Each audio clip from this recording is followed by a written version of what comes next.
Diuretics क्या होती हैं हम सब जानते हैं।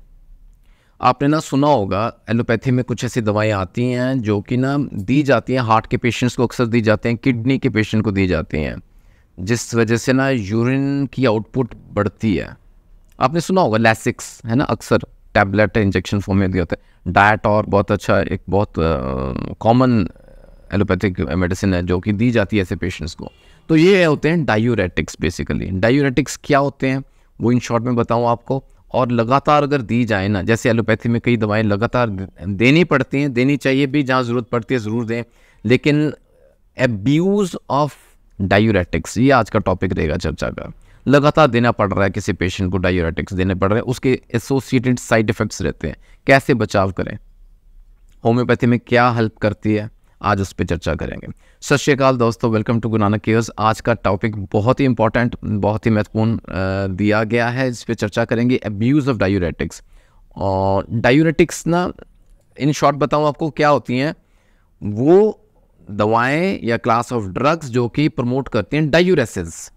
Diuresis means increased production of urine, यानी कि पेशाब की मात्रा को बॉडी में से बढ़ाना और उसको निकालना, बाहर निकालना, डायूरेसिस। और इसके अंदर ना फोर्स्ड डायूरेसिस भी इंक्लूडेड है, क्योंकि ये जो दवाएं हैं ये बेसिकली फोर्स्ड डायूरेसिस करती हैं, दबाव डालती हैं so that extra urine output बने और वो बाहर निकले। अच्छा, इसमें ना मैं और बताऊँ आपको बेसिकली क्या होता है। जो सॉल्ट और फ्लूइड वाटर, सॉल्ट यानी कि नमक और पानी की मात्रा बढ़ाती हैं हमारी किडनीज यूरिन के अंदर, तो वो बाहर निकालना है बॉडी में से, डायूरेसिस करना है, तो इसको जो करती हैं वो डायूरेटिक्स बोला जाता है, क्लास ऑफ ड्रग्स, राइट।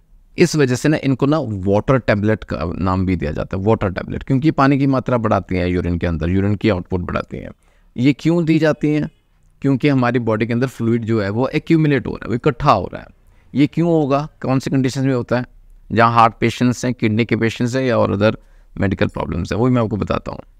ज़्यादातर यूज़ की जाती हैं जहाँ हाइपरटेंशन है, ब्लड प्रेशर बढ़ता है पेशेंट का, ठीक है, जहाँ हार्ट फेलियर का पेशेंट है, जहाँ कार्डियोमायोपैथी का पेशेंट है, जहाँ पल्मोनरी एडिमा का पेशेंट है, जहाँ एसाइट्स के सिम्टम्स देखने में आते हैं। तकरीबन ये सब टॉपिक्स मैंने कवर किए हुए हैं अपने वीडियोज़ में, अलग अलग वीडियोज़ हैं। अगर पूरी जानकारी चाहिए तो लिंक डाल दूंगा, आप देख लीजिएगा। फिर अगर रीनल फेलियर का केस है वहाँ दी जाती हैं। डायबिटीज़ इंसिपिडस एक कंडीशन रहती है, और नेफ्राइटिस, नेफ्रोटिक सिंड्रोम, ये सब कंडीशंस हैं जहाँ डायूरेटिक्स दी जाती हैं। अब इसमें मैंने एक वर्ड यूज़ किया था, फोर्स्ड डायूरेसिस, है ना, ज़बरदस्ती दबाव डाल के किडनीज पे या अदरवाइज ज़बरदस्ती इनका सॉल्ट और वाटर कंटेंट बढ़ाना है यूरिन के अंदर और उसको बाहर निकालना है बॉडी से।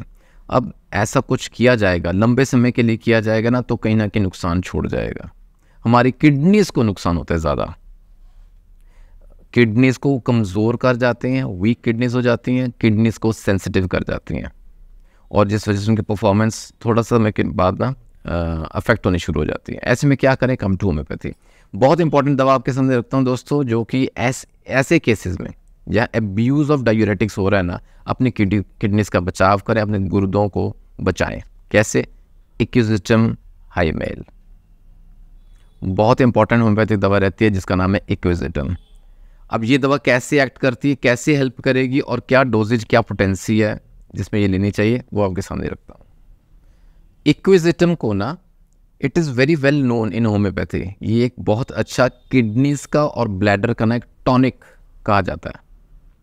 ये उनकी तंदुरुस्ती को बरकरार रखता है, और अगर इन केस वो कमज़ोर पड़ रहे हैं, वो सेंसिटिव हो रही है, जैसे ऐसे केस में एब्यूज़ ऑफ डायूरेटिक्स में मैंने कहा ना, weak and sensitive kidneys, specially in such cases equisetum is the master remedy.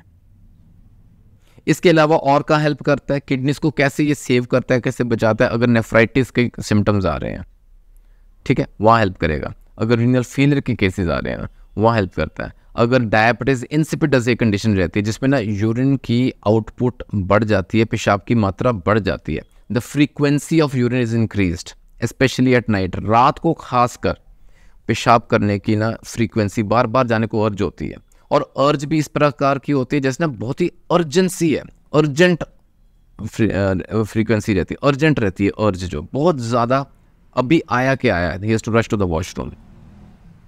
और साथ में कुछ लक्षण जुड़ते हैं जैसे कि ना दर्द रहेगा दाहिनी किडनी में पहले and then the left kidney, और वो जो दर्द है, वो जो पेन का फैक्टर है ना, वो एक्सटेंड करता है डाउनवर्ड्स। और साथ में there is an urgent desire to urinate, पेशाब करने की जो अर्जेंसी है ना वो दर्शाता है, वो साथ में जुड़ता सिम्टम है, राइट।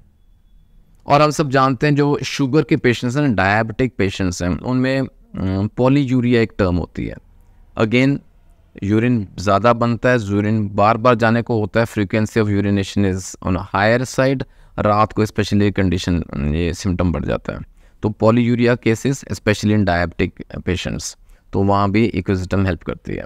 और ना एक और बहुत इंपॉर्टेंट है, फ्रीक्वेंट यूरिनेशन तो है ही है सिम्टम के साथ, लेकिन देर इज़ सिवियर पेन, दर्द जो बहुत खतरनाक भयंकर किस्म का दर्द रहता है। कब होगा वो? जब यूरिन करना एंड करेगा patient, at the close of urination, specially very particular symptom, urine pass out किया, and at the close of urination, जब खत्म करता है यूरिन पास करना, उस समय दर्द करेगा, काफ़ी देर तक करता रहता है, और वो बहुत सीवियर पेन रहता है। Very typical symptom to prescribe equisetum. तो इस तरह से ये जो एक्विजिटम रेमेडी ये हेल्प करती है। ये इसका टिंक्चर तैयार किया जाता है फ्रॉम फ्रेश प्लांट, उसका ना पल्प तैयार करके, फ्रेश जो रहता है, क्यों? क्योंकि उसके ना उसका सिलिका की कंटेंट बहुत ज़्यादा होती है, अच्छी खासी होती है, वो हेल्प करती है। और मैंने बताया आपको an excellent tonic for kidneys as well as bladder, urinary bladder के लिए भी एक अच्छा टॉनिक का काम करता है। यहाँ ना मैं बताना चाहूँगा साथ में सिस्टाइटिस के जो सिम्टम्स हैं ना, सिस्टाइटिस को क्योर करने में भी बहुत अच्छा इसका उम्दा एक रोल है, इसीलिए it's a good bladder tonic also. जो इन्फ्लेमेशन हो जाती है ना ब्लैडर की, वहाँ हेल्प करता है। फिर बेड वेटिंग की केसेस हैं, बच्चों में अक्सर जैसे ना पेशाब कर देते हैं रात को सोते समय, वहाँ एक्विजिटम इज़ ए गुड रेमेडी। और ड्रॉप्सी इडीमा के सिम्टम्स रहते हैं, वहाँ एक्विजिटम कैन बी को प्रिस्क्राइब्ड, बाकी दवाओं के साथ इसको सेफली जोड़ सकते हैं। एंड एल्बुमिनुरिया के केसेस में भी एक्विजिटम का रोल देखा गया है। तो जो रिक्वेस्ट आई थी कि डायूरेटिक्स बहुत लंबे समय से दे रहे हैं, तो उसके साथ जुड़ते साइड इफ़ेक्ट्स, उससे कैसे बचाव करें, the answer is equisetum high mail.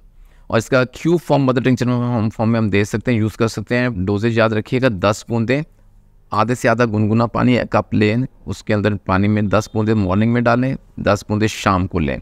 ये दिन में कम से कम 2 बार ज़रूर लें, depending on the severity of the symptoms 3 से 4 बार भी दी जाती हैं, लेकिन start with the mild dose, दिन में 2 बार लेके देखें। आशा करता हूँ दोस्तों आज की वीडियो से आपको ज़रूर लाभ पहुँचेगा। जुड़े रहें गुरु नानक केस के साथ फॉर सच इन्फॉर्मेशनल वीडियोज़। जल्दी मिलेंगे अगली वीडियो में। Take care, god bless.